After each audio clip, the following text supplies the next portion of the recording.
May I welcome you all to this very special event, the Stephen Lawn Memorial Lecture, where we will remember and commemorate Stephen Lawn and his life.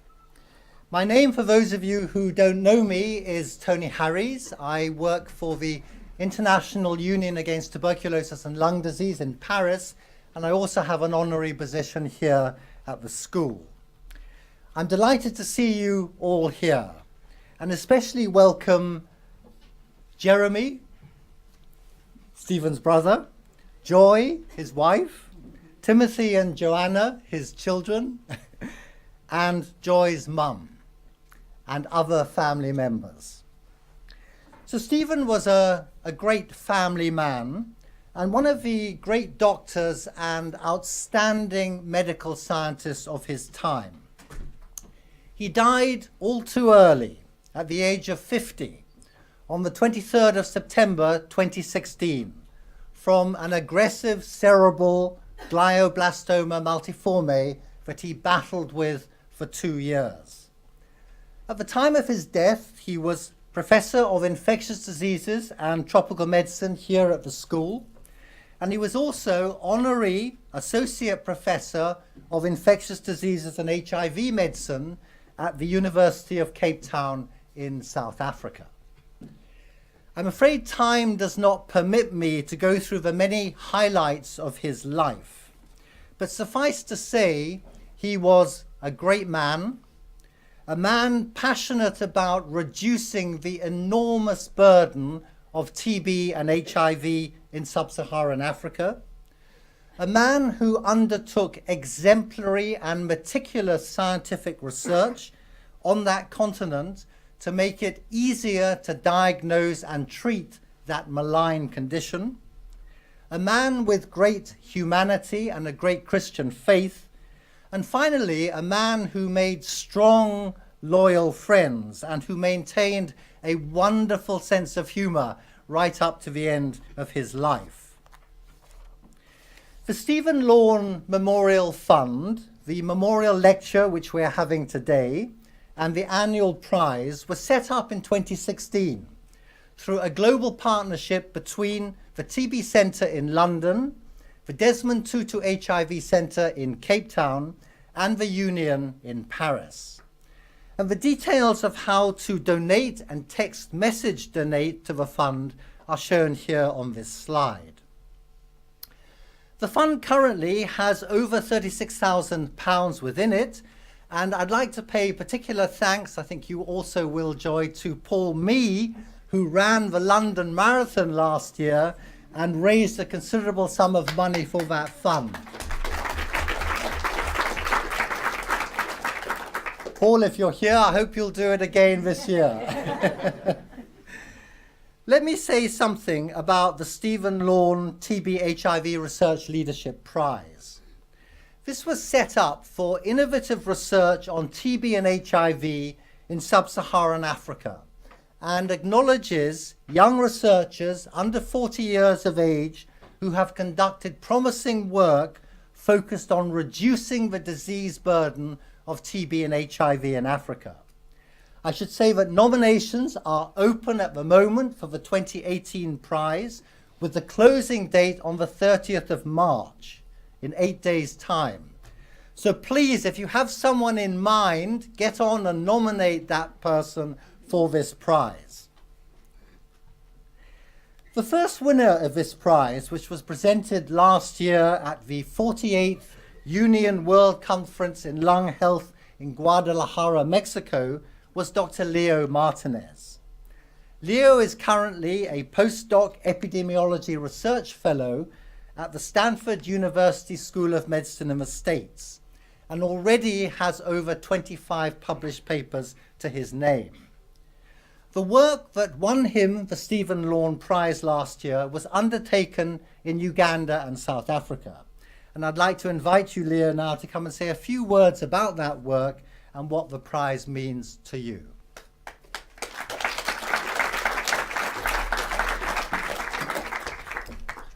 Thank you. So it's a big honor to receive this award. I didn't know Stephen Lawn personally, but but I knew from him indirectly. So during my dissertation in Uganda, I worked throughout my dissertation. I would go to my dissertation advisor and I would come with a proposal, and I'm very excited, and he would say, "This is very interesting, great, what does Stephen Lawn say about this?" And so I would go back, I would read everything that Stephen Lawn read for a couple weeks, and I would go back to my dissertation advisor and say, "I think Stephen Lawn is saying this about this." So we would go that direction then. And that's kind of where my dissertation went. And so that was, in a sense, he was a proxy mentor in that way. And so he had a big impact on my research in Kampala and in South Africa, and very honored to receive this award.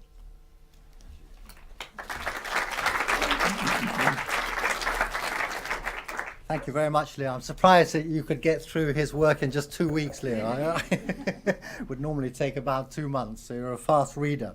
If you want to know more about Leo, there's a profile on him coming out in the Lancet March 24th issue. And just to let you know, he's also a very competent, I gather, chess player. So let me move on. I'd like to now introduce Catherine Fielding.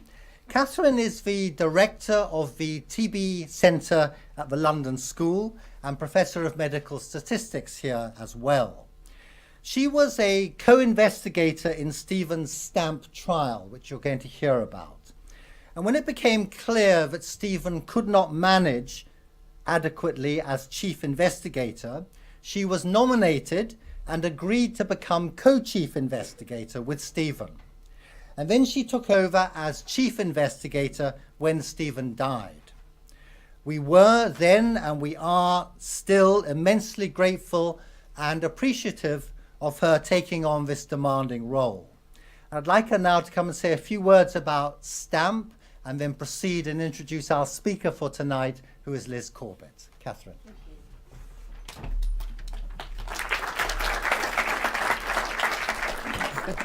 Thank you very much. First of all, I'd like to welcome you all to this very special seminar. For me, it's extra special because we are going to be soon hearing about the results of the STAMP trial. And this is a trial that Steve was successful at, being awarded funding way back in 2014 by the Joint Global Health Trials. To say a little bit more about the trial, I'm not going to tell you anything about the results because that's over to Liz. But the trial was conceived by Steve and others, but very much based on many high-impact papers that he wrote during his time at the University of Cape Town, leading up to this grant proposal being submitted. The last follow-up with the participants in the STAMP trial took place in November 2017. The investigators saw the first results in December 2017, and we, in fact, Ankur Gupta-Wright, presented the results as a late breaker at CROI a couple of weeks ago in Boston. And we've now just submitted the paper for peer review. We're very proud of this progress, and I'm sure Steve would have been as well. Let me say a few words about Liz. To present the results of the trial and to speak more broadly about imagining HIV and TB screening is Professor Liz Corbett. Liz is a part of the Clinical Research Department here at the London School and a Senior Wellcome Trust Fellow, based full-time in Blantyre, Malawi. She's going to be talking about the STAMP trial, but some of her own work.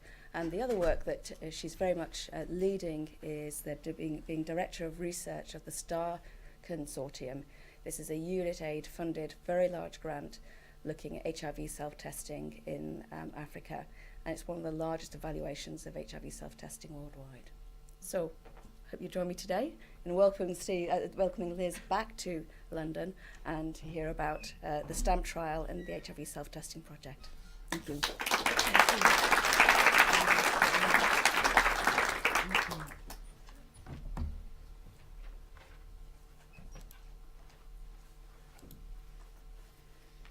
Thank you so much for that lovely introduction, and just to say what an honour it is to be here, and it's been quite it's been kind of a lovely few days for me, thinking about Steve, what I want to talk about, our time together, and sort of digging through my archives of emails, etc. Because he, you know, as I think Tony said so eloquently, he really was a very special person, and I got to know him very well during the workup to stamp being awarded and implemented.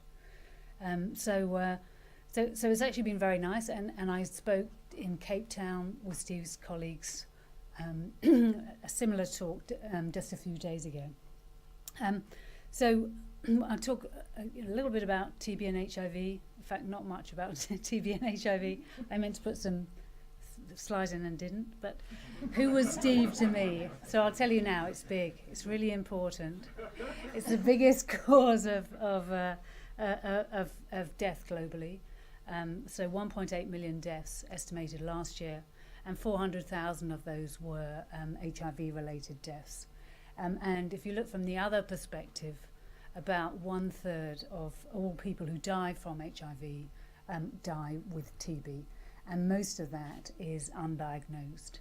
So there's a real issue about diagnosis, and it's in the top 10 killers of adults globally, TB, and by far the most common cause of death in people living with HIV. So we get on to the interesting stuff now. Who was Steve to me? And really the work, you know, so we'll talk about the stamp trial, but you know, where does this work? How do you influence diagnostic policy? And what kind of steps you need to take? And for that I will use the example of the self-testing work we've done, which uses an oral fluid test.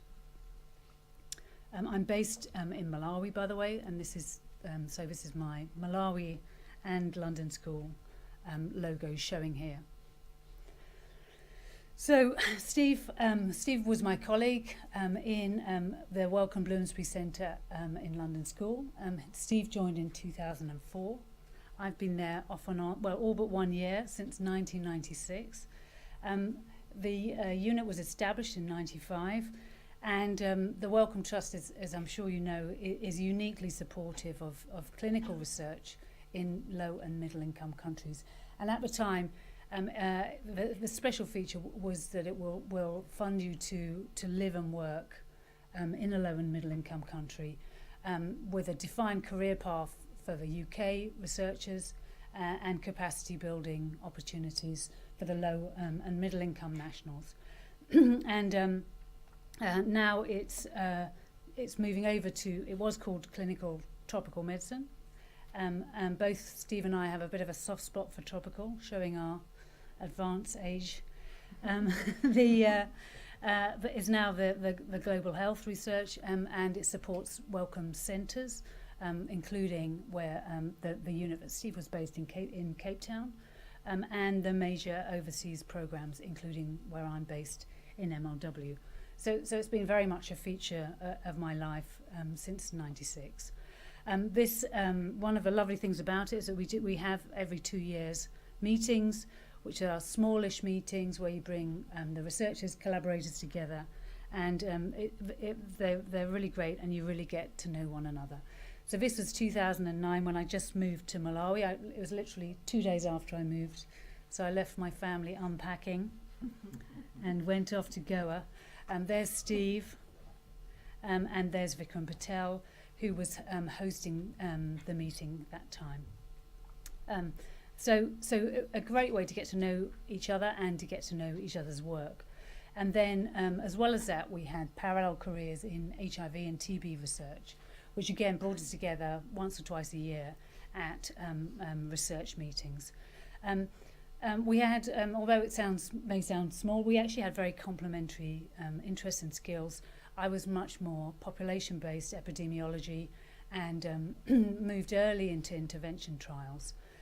So starting off with epidemiology in South Africa, then focusing on the importance of undiagnosed infectious TB in Zimbabwe and Malawi, and moving into interventional research with active case finding and TB screening in the community. Also, hand in hand with that, you can't be interested in TB in that region of the world without being interested in HIV. So at the same time, following several leads around HIV testing in communities, where you see, contrary to what people assume, there's actually huge unmet demand for HIV testing, and you can easily demonstrate health impact. And that really led on to the work in Malawi around HIV self-testing. And this allows some unique out-of-clinic strategies, which are low cost and has the advantage of being very strongly preferred by just about every African you care to meet over alternatives. So this is a visitor actually from Tanzania who works with our funder Unitaid. You know, the first thing he did when he sat down was grab a test and open it up and test himself in front of all of us. And that's exactly what Steve did when he first came to Malawi, saying as he did so, "Oh yes, I've had some needle sticks in Ghana. I've always been worried about HIV." Fortunately, both negative. But there aren't many HIV tests that leave you with a big smile in 15 minutes. So, you know, it really is, and that's the key to it. It's very easy to engage the people you're interested in engaging. Meanwhile, Steve, as Tony said, you know, he's a phenomenal researcher with absolutely phenomenal research output. Again, I haven't wanted to try and summarise. I said what I remember is his 60 publications in his first 4-year grant in Cape Town. I said that, and Joy corrected me afterwards and said, you know, he tries for 30 a year, you know. It's like, well, he's only just moved there, you know. There's a bit of lead time in these things. But that's, you know, his output was phenomenal, and very much focused on the clinic level instead of community, so in the context of ART clinics. And again, his epidemiology led him on to an interest in TB screening, and that led him very quickly into the high potential of this one particular diagnostic, urine-based TB testing using a simple test called LAM, which is a point-of-care diagnostic, but it also, importantly, gives prognostic indications as well. If you're positive on LAM, you have a very high risk of death. And so, uniquely, this test identifies people who are hard to diagnose otherwise, and without that diagnosis are likely to die. It had a very underappreciated complementary value, and it was obviously a focus would be that in hospitalised patients with HIV, who, surprisingly enough, although they have a very high mortality, have not really been the focus of either the TB programme or the HIV programme. And Stephen really sort of moved that forward. Without him, undoubtedly this test would have been taken off the market a few years ago. It's only just survived, and I hope it's going to have a major flourish now. And at the same time, you know, lots of leadership and esteem indicators from all the major bodies around the world. So, you know, he really was a great researcher. I'm just showing this one slide from Steve. So this showed really the driving force behind the STAMP trial, diagnostic yield from rapid testing, combining sputum and urine testing, with all samples obtained within the first 24 hours. And he showed a 3-fold increase from sputum testing alone to combined urine and sputum. And that took you up to 80% in the first 24 hours. So these are critically ill patients who will die without treatment quite rapidly. You know, when I saw these data at one of the at a union meeting in Kuala Lumpur, I said, Steve, we've got to do a trial. He just moved back to London, and so was looking for new work. And so I said, and it has to be a multi-country trial. You can't just do it in South Africa, because I wanted him in Malawi. And so he came out soon after that. Again, Steve does not waste time. And in the next 12 months, we put in 5 grants together, I also put in that one grant on my own, but most of these have moved along. This is the one that has sadly stalled, but again, I'm hoping to pick that up again. So what we'll talk about mainly today is the stamp trial, but really a very amazing person. 2012 was also a great year for TB, because we finally got some zero target, so some zero disease, zero death targets. Mario Riviglione, who was so this is Mark Harrington, who's a TB activist, really pushing for this. This is Mario, who at the time was the director. And as he said, it's all very well, but I have zero new tools to help me get there. But I think we now have got something that should really help us get to target number 1. That's a great help. Now, I was trying to find some photos, but what I have instead done is sort of pull out some old emails from Steve. So this is just 4 months later, we had various pots boiling now, and the stamp proposal went in September that year, having been ready to go really from May or June, and with Catherine in as the trial statistician. So Steve stayed at our house when he was with us. So again, great way to get to know people, and he just fitted in amazingly. I haven't met many other people who've travelled in the Algerian desert as a teenager, but Steve was one. So that were among many other things that we had in common. It was really quite amazing. And again, Steve was really moving on this very difficult case-finding intervention study in Cape Town. So we had meetings to discuss that, and I think we would be showing double results if his illness hadn't hit him. And that's him after his successful interview at the Wellcome Trust. So happy faces with Anka and Andy Kirchhoff. And unfortunately, that is the card I got from him a few months later. So he was diagnosed with cancer, and just at the same time, my partner actually had a lymphoma diagnosed, which fortunately has responded very well to treatment. And Steve sent us this oily penguin. So this is a penguin caught in an oil slick.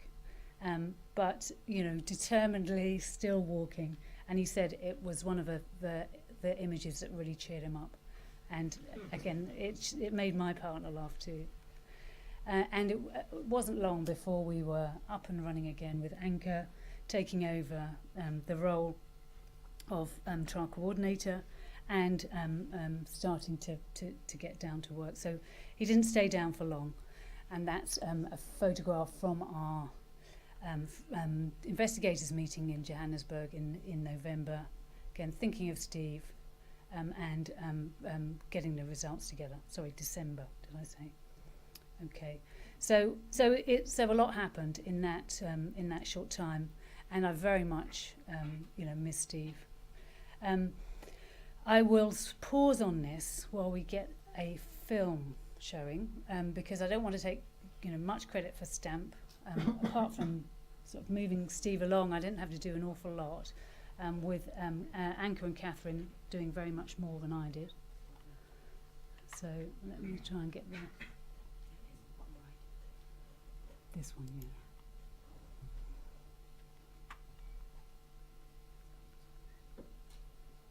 Come on.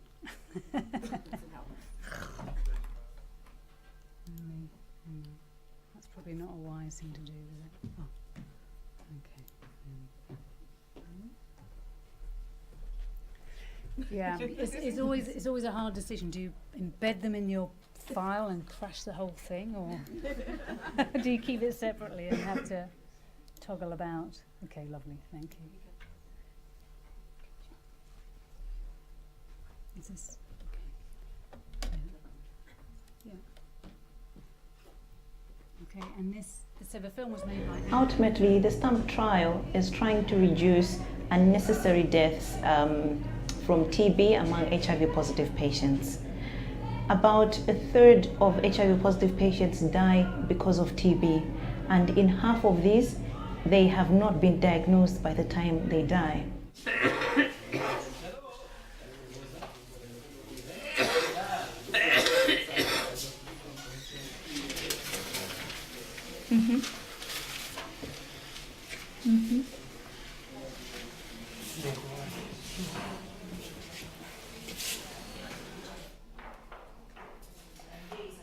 We diagnose TB by looking at chest x-rays, and also we ask patients to submit sputum samples and we test those samples for TB.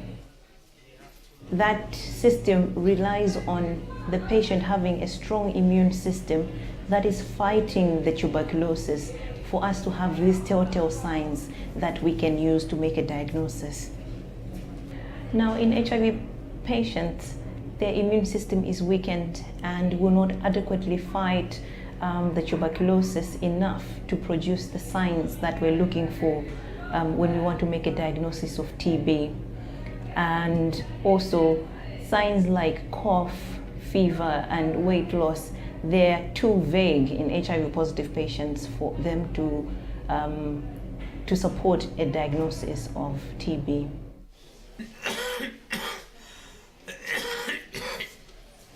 And even if the patients are fighting the tuberculosis adequately, they may be too weak to submit a sputum sample. So relying on sputum testing alone is difficult.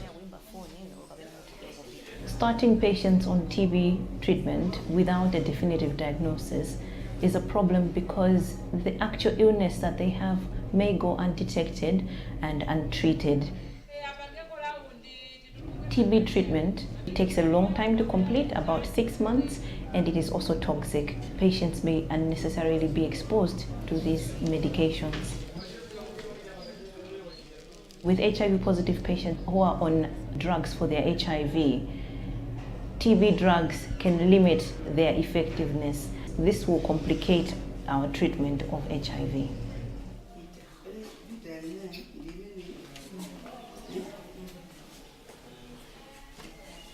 We linked up a team at Zomba Hospital in Malawi and another at Edendale Hospital in South Africa to trial some new urine tests for TB to see if they could diagnose more TB than the sputum tests currently used. The ultimate aim is to reduce deaths from TB and HIV. Because TB is common but hard to test for, doctors often treat patients for TB without a positive test result. That's why we didn't know if the new urine tests would have an impact and needed to do a trial. We recruited 2,600 patients in total, an equal number in Malawi and in South Africa. In both hospitals, we randomly assigned half the patients to sputum testing only, the first study arm, and half the patients to both urine and sputum testing, the second study arm. For us, it was important to run the studies in both Malawi and South Africa, as the settings and the hospitals are quite different, and the levels of TB may vary. And we wanted our findings to be applicable to more than one country in the region. What we have experienced is that most of these patients are very happy to get tested for TB, especially when you are using urine, because in some cases they can't cough. But when we say we will be testing using urine, they were more than happy to have this test done. We used 2 different urine tests. The TB LAM test, which costs only $2 to $3, that one's simple enough to be done at the patient's bedside. And the Gene Expert test, which is done in a lab, but most hospitals already have the equipment and know-how, as it uses the same techniques as testing sputum for TB. I have 3 samples here. The urine sample, which I will run TB LAM, and also I'll spin it to do a Gene Expert test. This is the sputum. I also do a Gene Expert. So I'll start with the TB LAM. So I transfer this to the TB LAM strip. It will take 25 minutes. Now I'll prepare my sputum. Take out 2 ml. I'll transfer some of the solution into this Gene Expert cartridge. Then I close. 25 minutes have have gone. As you can see, the strip, there's a line on the patient window, which shows that this result is positive. This is a printout result from the gene expert. The results show that the Mycobacterium tuberculosis has been detected, so it's a positive result.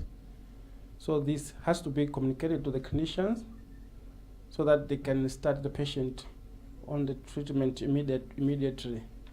We gave the TB test results to the doctors, who decided whether to treat the patients for TB or not. To create a common baseline, there were no other differences in the type of care the patients received at each hospital. We then compared how many patients were diagnosed and treated for TB in each arm of the study, and how many were still alive after 2 months. The results showed that the patients in the urine testing arm were less likely to die within 2 months, but this benefit was only reliably seen in the sicker patients who had more advanced HIV infection. Screening for TB with urine tests reduced mortality by 20% in patients with low CD4 cell counts and by 23% in patients with severe anemia. That means for every 100 patients with HIV admitted to hospital and screened using TB urine tests, we could save around 3 lives. Urine testing also diagnosed 50% more patients with TB than sputum testing alone. Importantly, this benefit is not just restricted to the sickest patients, but is seen across all patients in the study.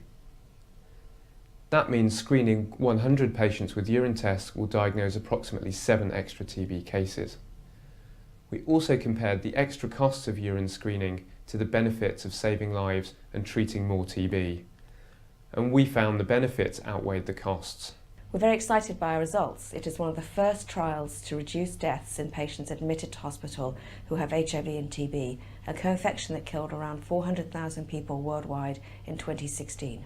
So what our results boil down to is, if in places with a high burden of HIV and TB, we do TB urine tests on all HIV positive patients admitted to hospital, we can diagnose and treat more TB and ultimately save more lives in our sickest patients. Happily, the urine tests are cost effective, and so we strongly recommend a change in TB testing practices to include urine-based tests. Right. I think I now have to open my presentation again, having fumbled.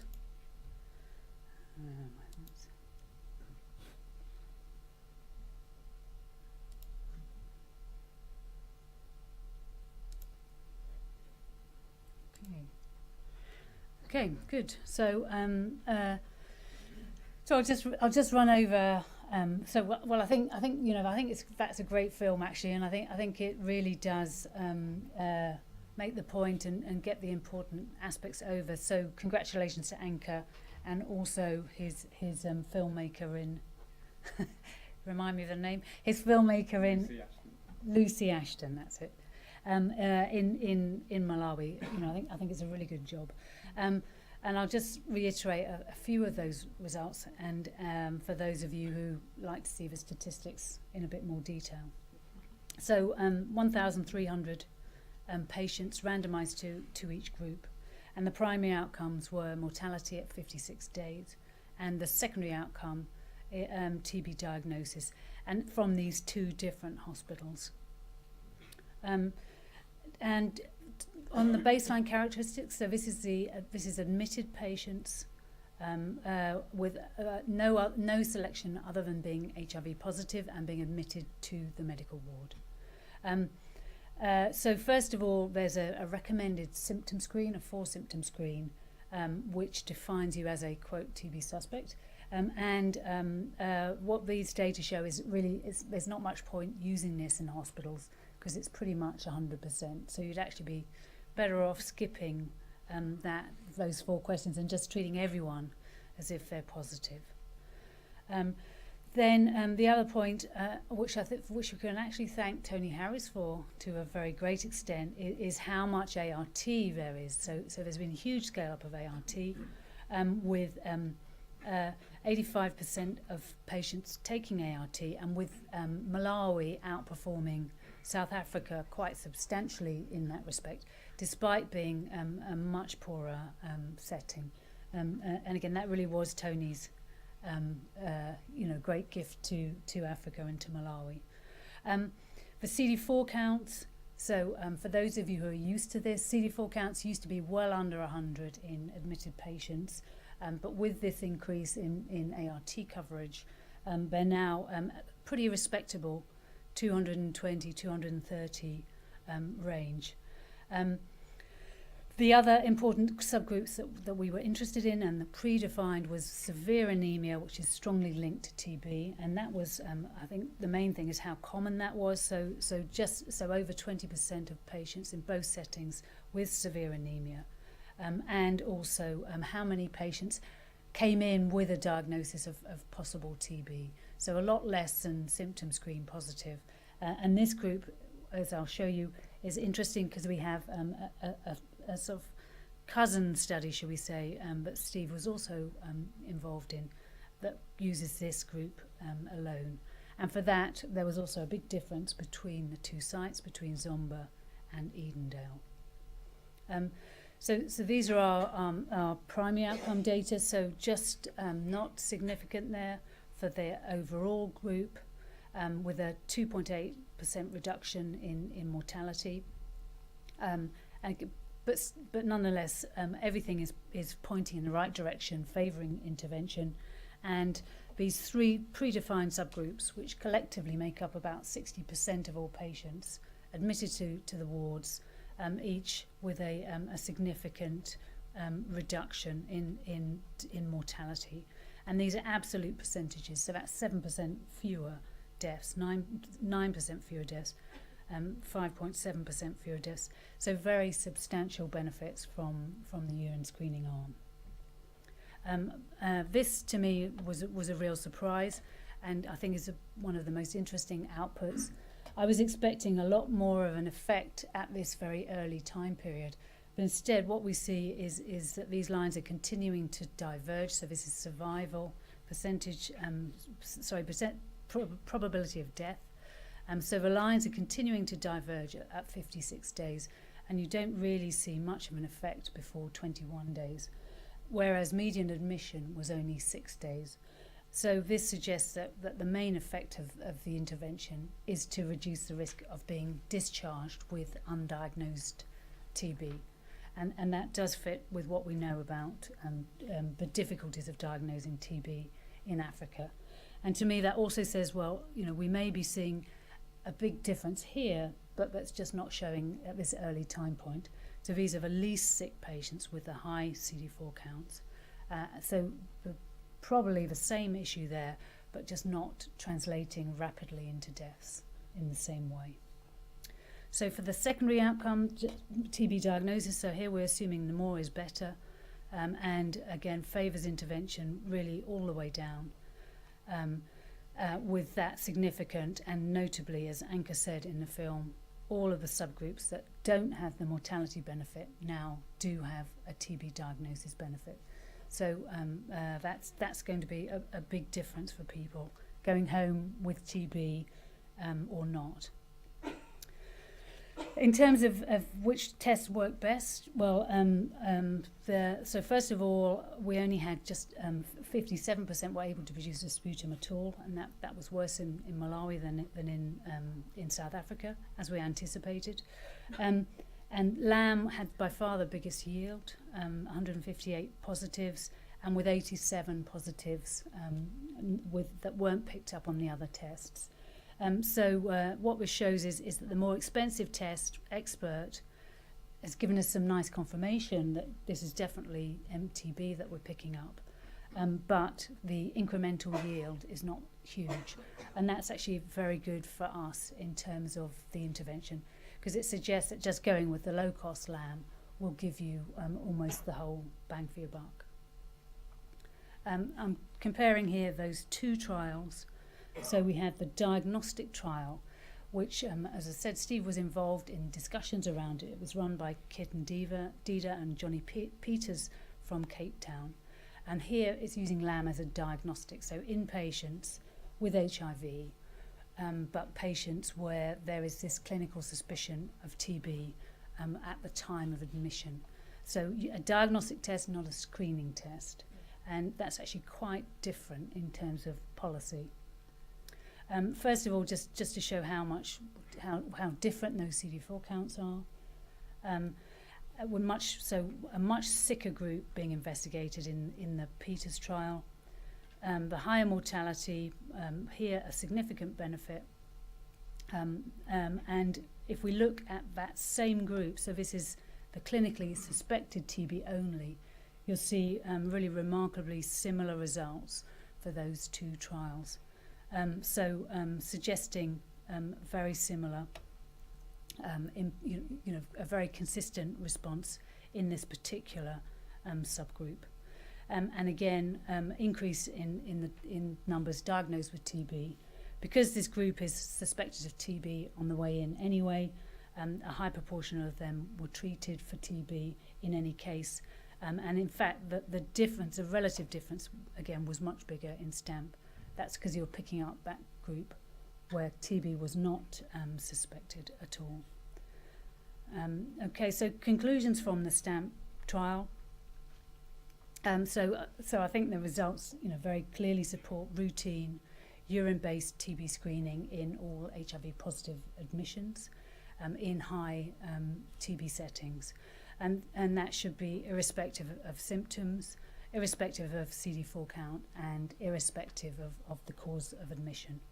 And that's predicated on these 2 points. First of all, the reduced mortality in specified subgroups, which added up altogether to about 60% of the participants.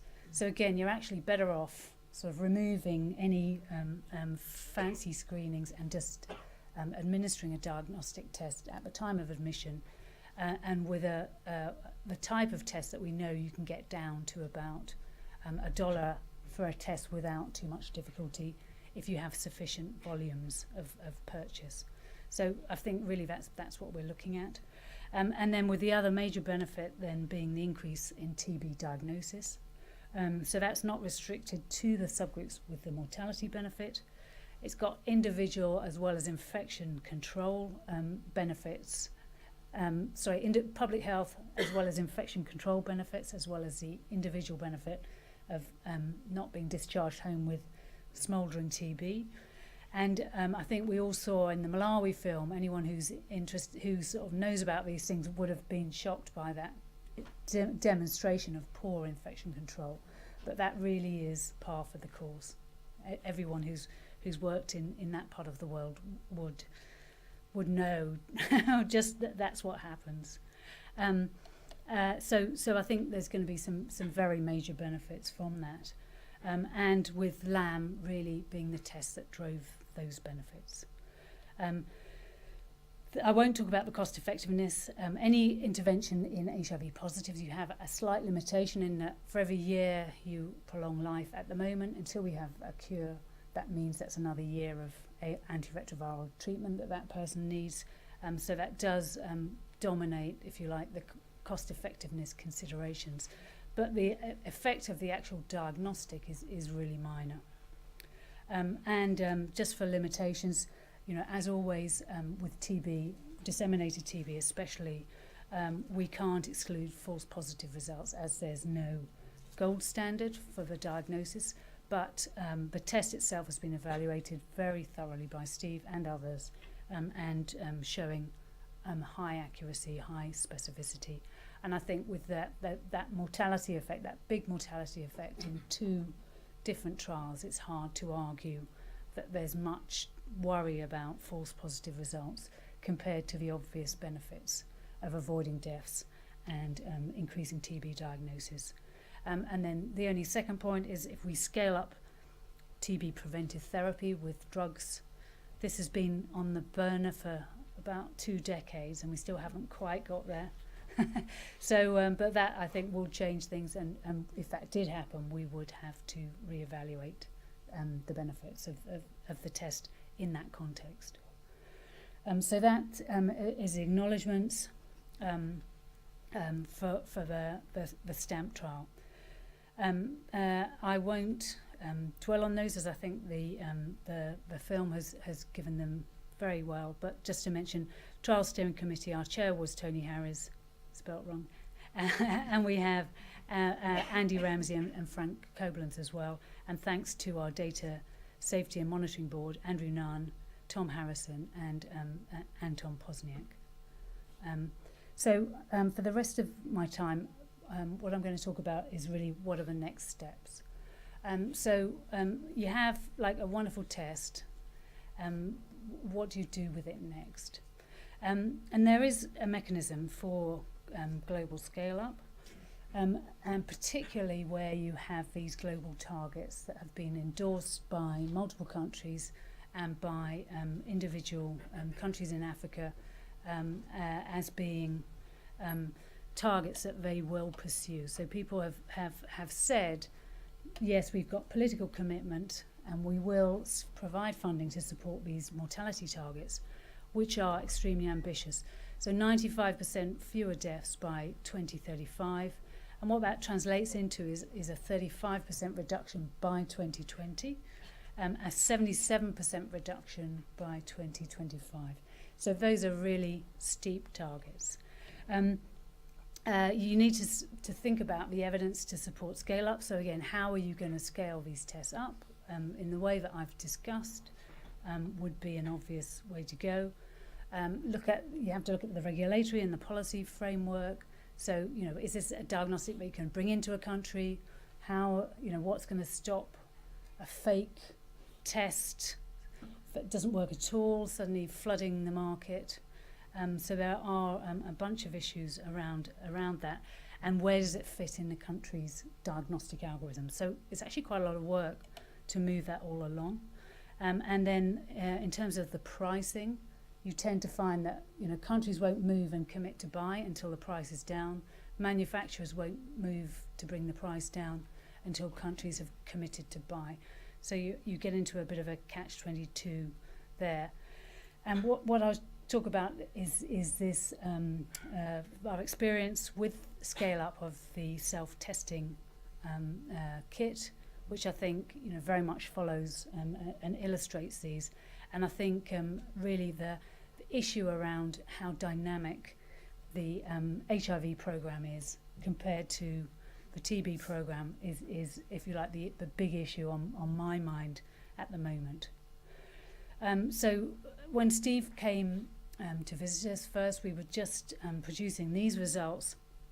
So we were in a similar position to Steve. So promising results. This was from a trial offering HIV self-testing to 66,000 adults in 28 intervention clusters in Blantyre, randomised to either self-testing or not. And what this graph shows is this is uptake. Men are shown in blue, women in red, and this is months, down at the bottom, months since the HIV self-testing was made available, and these are the age groups. So at this youngest age group, which is a very difficult group to reach with conventional HIV testing services, but the group that's most sexually active and inexperienced and facing the most risks, we see that for girls, within 1 month, about 25% of adolescents had taken up self-testing. By 6 months, it was about 90%. And by the end of 12 months, it was pretty much all the girls had tested. This a little bit less for boys than girls, but not much. And with, again, a slight reduction in age, but again, good uptake really for both genders at all age groups. And for HIV, we did have impact evaluation attached to this trial, but for the HIV program, really, this slide was all it took. We showed this very high uptake, male participation. 44% of our participants were first-time testers. We were picking up early HIV with discordant couples, which means one positive, one negative, so prime HIV prevention target. And we had no major safety concerns. We had a very active surveillance for suicide, no suicides, and no major incidents in 27,000 testing episodes. So that really sort of sprung open the willingness to consider funding it. And we were the first group anywhere in the world to try self-testing. So this was the first 27,000 HIV self-tests in the general population anywhere in the world, and we had, elicited huge interest. At the same time, we had various PhD fellows working on linked projects, one of which was investigating linkage, and that showed tripling in the population demand for antiretroviral therapy in the first 6 months of the intervention. And we estimated a prompt linkage of about 53% of people who were testing positive, linking into care within a couple of months. This was of immediate relevance to the global targets, which are set by UNAIDS for 2020 and are the 90-90-90 targets. That is to diagnose so that 90% of people living with HIV know they're positive, 90% are on antiretroviral therapy, and 90% of those have a suppressed viral load, which is good for their health and stops them from being infectious. And there's been huge global push around the 90-90-90 targets. So at that time it was 2013, and I thought, come on, are we really going to sort of put in a grant and say we're going to affect global uptake, global coverage of HIV testing by self-testing in just, it's late 2013 by then, so we've got 7 years to go. But that is what we did, and it has really influenced things. So this is the grant we put together. So it's about a diagnostic. The funder is UNITAID, and they have a special mandate which is around commodities. So like the TB test or the HIV self-test, commodities that can be used to meet global targets in countries that receive funding from the global fund, so low-income countries predominantly. So the test has to be robust, it has to work, and they will work with you to sort of push through the market barriers and make the whole thing scale up. This is our high-level outcomes. So to develop global guidelines for HIV self-testing, informed by project evaluation, so multi-country data. To work with the countries that we were doing the project in, so that's Zambia, Malawi, Zimbabwe and South Africa, so that each country has accommodated self-testing in all of their algorithms and testing guides and training manuals by the end of the project, to have at least one HIV kit package for self-testing pre-qualified by WHO, which means it's been ticked off and can be purchased using Global Fund money. And that is actually the biggest sort of need for the manufacturers. That's a big deal for them. And to estimate what the size of the market was for self-testing and try to encourage competition and price reductions. And at the time we started, the self-test kit was $40 and only available in a high-income country product in the United States. So that was the only one. So the consortium right from the word go was WHO as the policy people, PSI, Population Services International, so that's a professional implementer, and then with London School leading a research consortium. And those are the other key people. So Karen Hatzold is leads the implementation and the whole project from PSI, from Washington. I'm the research director, and Rachel Bagley, who many of you will know as Peter Godfrey Fawcett's wife, leads this section in WHO, and with Frances Cowan and Miriam Tegetmeier having additional responsibilities. So from the research consortium, we had the whole thing, I was really anxious about this target. We had the whole thing very decentralized. So in each country we had a strong research partner. In Malawi that was myself and MLW. In Zimbabwe it was Frances Cowan, and in Zambart Helen Ailes. But it meant that each country then was responsible for formulating their own implementation plans and embedding operational research around that plan. So we really did let the implementation lead. I'm just showing there a list of people from London School who are involved in this project. We actually have Linda Sandy in the back, who's our PhD health economist. So this is this is an example of one country. So this is Malawi. So basically, we in each country we just address the same list of research questions.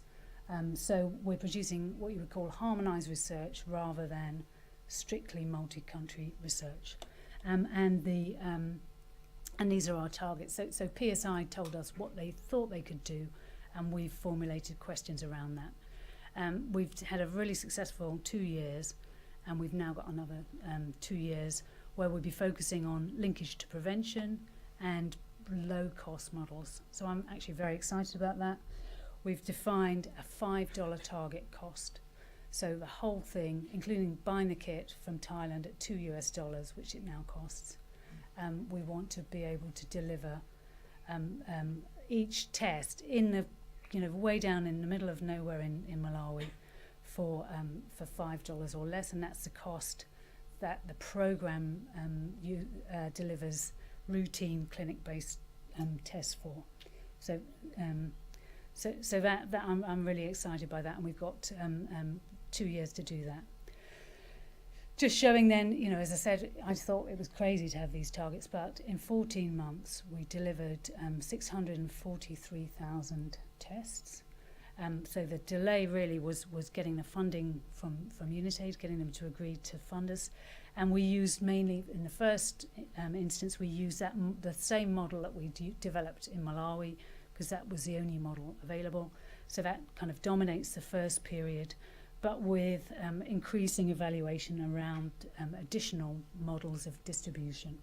And in this first period, every single test kit had to be delivered under a research protocol because the kit had not been approved by WHO.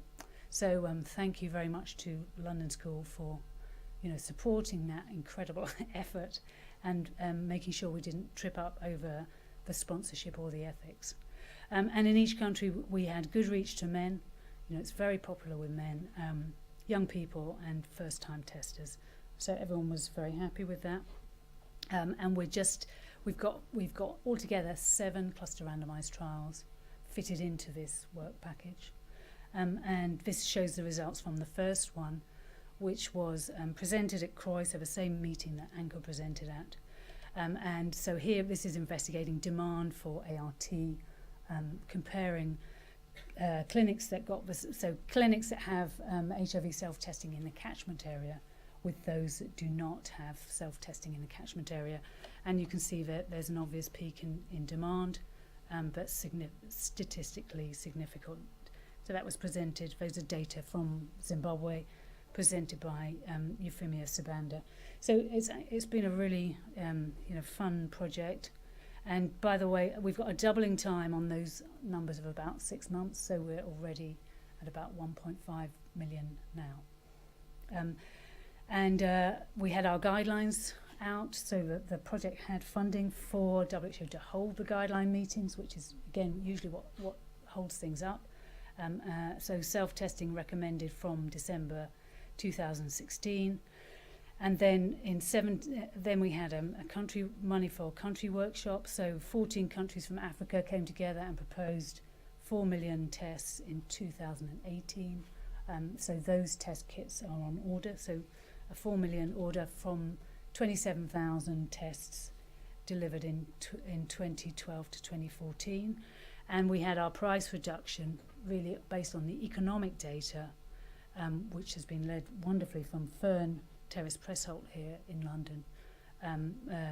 Gates brought the kit down to $2 a kit for the first 10 million kits. And that's Karen, who is an absolute powerhouse. She's the Steve Lawn of implementation. She really is. She's fabulous.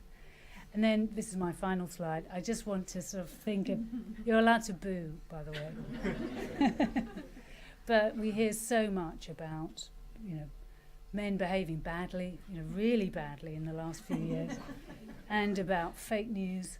I don't know if any of you have taken the trouble to look at the American fake news, but it's so sophisticated. I actually looked something up, having heard someone discussing the Muslim faith with a Muslim on the BBC, and he was so wrong. I thought, how can you be so confident about this? But the websites are just astonishing. You know, they're very sophisticated indeed. And as we're hearing in recent years with this Facebook issue, you know, in recent days, you know, there's a lot of money going into fake news. So I think let's hear it for Steve. You know, I think the way he bounced back from his diagnosis, it really non-stop humour, unfailing courage, and he just showed, again, I'm sure it's not a prerequisite of men or any, but either gender or race, but he had, you know, a resilience that I would have been able to show, and really brought forward by his passion for science and the need for evidence. So he stayed very highly productive during his 2 years with glioblastoma, and it wasn't an easy ride. He had very severe treatment side effects as well as the progressive effects of his illness, but he stayed deeply involved in day-to-day stamp. So let's get rid of those guys. You know, and we had, so this is Steve, you know, towards the end of his life, just a few weeks before he died. He's he's registered blind now, and he's still attending a PhD defence in Amsterdam for his student. You know, he's just unstoppable. And his last fellowship was awarded from the Wellcome Trust, and he had papers published posthumously, so just amazing. And I was thinking how sort of much it reminded me of Steve when we had about Steve Hawkins' deaths last week. And I was looking up this quote, which I thought summed up Steve's attitude really well. So I'm not afraid of death, but I'm in no hurry to die. I have so much I want to do first. So that really was Steve. And strangely enough, I found 3 pieces of advice from Steve Hawkins. He was asked, what advice did you give your children? And this was his 3 pieces of advice. And again, I thought that just could have been written either by or for Steve. It really does epitomise what Steve, you know, who Steve was to me. And as with Stephen Hawkins, you know, first and foremost, you've got admiration for them as a scientist, but that's, you know, an order of magnitude up by the way they've coped with, you know, a really debilitating illness. So that's Steve to me.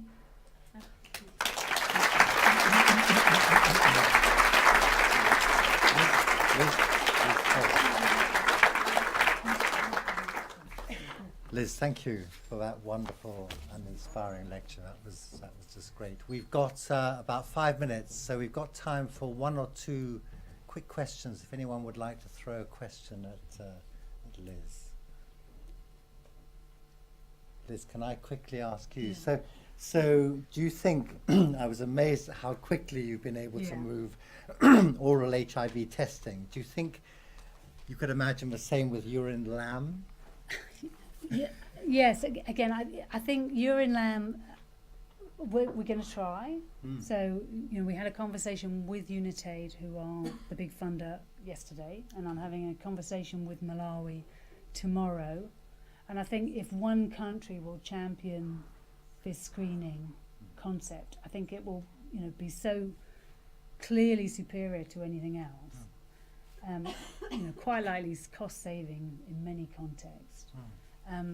So I'm hoping that we can get 1 or 2 countries to bite. I think the South Africans are also really keen. The TB world is not quite as, you know, amazingly aggressive as the HIV world, and this is one place where I think we really miss Steve's dynamism. You know, we need someone who's going to really push it forward. But I certainly am going to try. Thank you, Liz. That's great. Anybody else for any quick question or comment? Right. We can collar you in reception to ask you. Thank you very much indeed, Liz.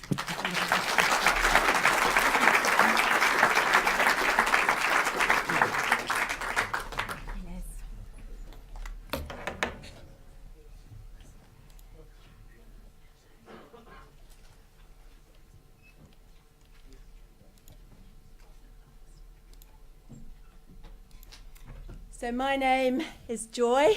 My second name is Lawn. And Steve was my husband for 28 years. Pretty dynamic ride. We moved continents 6 times. We never moved with the UN or anybody who would move us very well. But it was fantastic. And this month would have been his 52nd birthday. And I would like to thank all of you for being here to bring something good out of that pain, and especially to Liz for a fantastic lecture. Sorry, guys. You know, Steve was not scared to die, like Stephen Hawking's, but he was pretty bummed to die at 50. And he had 2 particular sadnesses. One was leaving behind our family, and wider family and friends, and many of you who are here are part of that. And he was helped by those family, by those friends, and by faith as well. But that was 18 months ago, so what's changed in that 18 months? Apart from the fact that I actually cry now, I managed to do the funeral and the crematorium speech without crying. But I'm allowed to cry, so I do sometimes.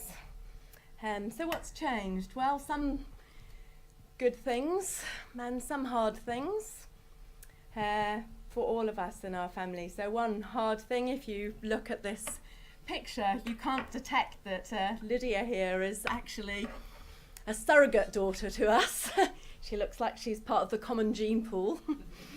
And so Lydia, who was like a daughter to Steve and to I, her mother is currently dying of breast cancer. So that's pretty tough.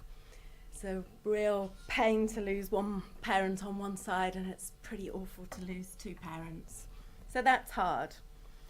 But there are also some things that have been helpful. So Joanna, who's sitting next to Lydia, is a very talented artist. And for those of you here in the London School over the last couple of weeks, you may have noticed some art next to the dining room downstairs, and I hope that when we go down for the reception, people will take a chance to look at this. And for Jo, she has poured her heart into looking at the great memories of her dad and also the loss of her dad with some really fantastic artwork that has helped her, and it's also really helped me. And I hope that for those of you who loved Steve, you will take a chance to look at that and you will find it helpful also to you. And his second great sadness was leaving his work family. And those here at the London School, at UCT, at the Union, and he really counted Tony as a fantastic friend and mentor, WHO and all over the world.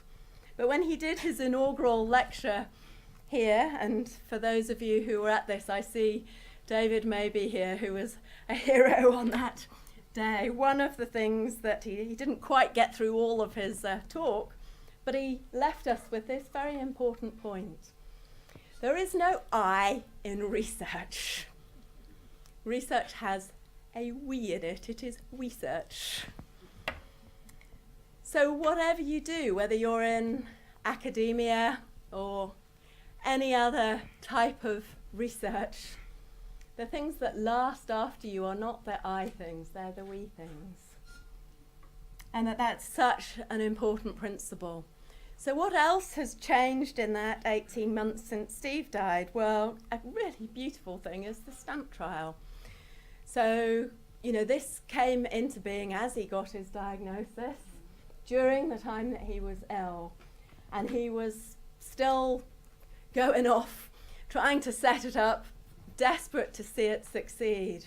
And it is absolutely beautiful to sit here today and to see, you know, Catherine as a statistician, Liz this presentation, Anka, and importantly the people in South Africa and in Malawi that made this happen. The film really celebrates those. That's beautiful. So, you know, stamp the name, the logo. But Steve, when he talked about this, was typical Steve. He would say, do we diagnose TB with piss or spit? Which is better? So, fantastic that this has come forward. And then another thing that has come forward is what's coming out of this memorial fund. So we started this memorial fund a couple of months before Steve died, and it was really an idea that grew to comfort him, that things that he cared about would go on afterwards. And it has already been more beautiful and more comforting and more positive than we could have hoped, not just with Paul running the marathon.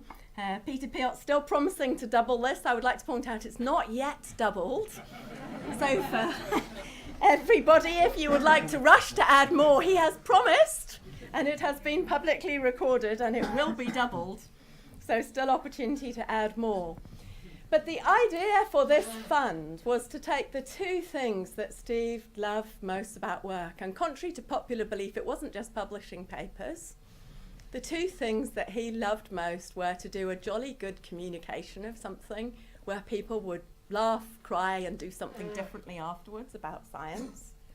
And this lecture is to carry that on. And thank you, Liz. Beautiful. We laughed, we cried. I learned a lot. So fantastic. Last year we had Robin Wood, who was Steve's mentor. Now we have someone who's really a colleague with Steve, but who's just a fantastic and very humble inspiration to all of us, I think. And I get to listen to her twice in 1 week. I heard this in Cape Town on Monday. We had a bonus appearance by Peter Piot as well, which was fantastic. So the idea is every year to have one lecture. It was meant to alternate Cape Town and London, because everybody in this partnership on both sides is so enthusiastic. We've managed both sides both times, and I hope we will be able to carry that on. But the other thing Steve cared about is something that I hope all of us in research leadership care about. It's not just communicating science in public, but in private, mentoring people, the next generation of research leadership. So it's just brilliant to have the first prize winner as Leo and have him here. And this prize, you get to go to the IUALTD meeting. I can say that now, I've been practicing. The IUALTD meeting, kindly funded, in fact, by the union, which is easier to say. Also a profile in Lancet, and thank you, Lancet. So this film will be shown online on Lancet site afterwards, as well as on the TB site, and lots of people watched that last year. And then Lancet have done this profile, which is a fantastic partnership. And over the 14 years that we will be doing this, we hope that the people who are nominated for this will be people who carry this torch forward to really have excellence in science and in output, but also in mentoring others and in really carrying a flame to change the world. Because Steve isn't here to do it, and that is being passed on to you guys. And at the end of the time period, we just thought of this now when we were in Cape Town, there'll be 14 prize winners. We want to get them together in the last year and really see what people have done in those 14 years and also see who they have brought forward. So I want to finish by saying that we set up this fund really to comfort Steve. As he died, he knew that his next birthday, the 13th of March last year, 2017, would be the first lecture. He knew that we would be having these lectures. He knew that we would be making these prizes. But actually, it's been a huge comfort to us. So for me, this has been one of the best things. And for me, the best thing about it is, you know, that what he believed in will go on. So thank you for being here to be part of this lecture. Thank you to Tony, thank you to Liz, thank you to everybody involved. And please let us really carry this flame forward that he cared about. And the reason he cared about this was from his first trans-Saharan trek to West Africa and seeing people affected by TB and HIV later, but seeing people who are the poorest people in the world with the least voice, and we can and we must change that. And to change that, it takes not just science, but to take that science out and communicate it, not just people who get PhDs, but people who become research leaders to change the world. And this place here, the London School, is a fantastic place for doing that. Thank you for being here tonight. and thank you for your support to Steve and what he stood for.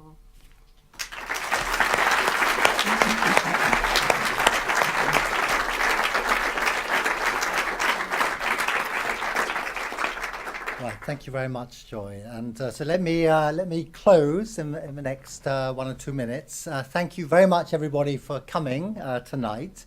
Thank you for organising the event, particularly Dolly, Victoria, Mike, and Anjuli. So many thanks for setting all this up.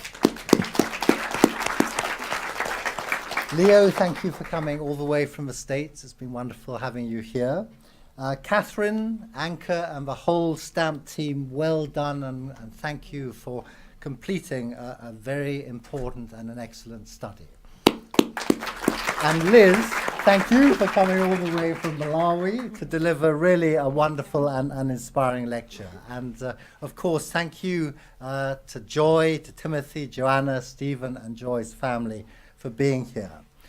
For those of us who knew Steve, I'm sure we all think about and remember him on a regular basis. I certainly do every day when I take my constitutional walk. But I think events like this are very important, as you said, Joy, because they concentrate the mind and they help us never to forget people like Stephen, who make a difference.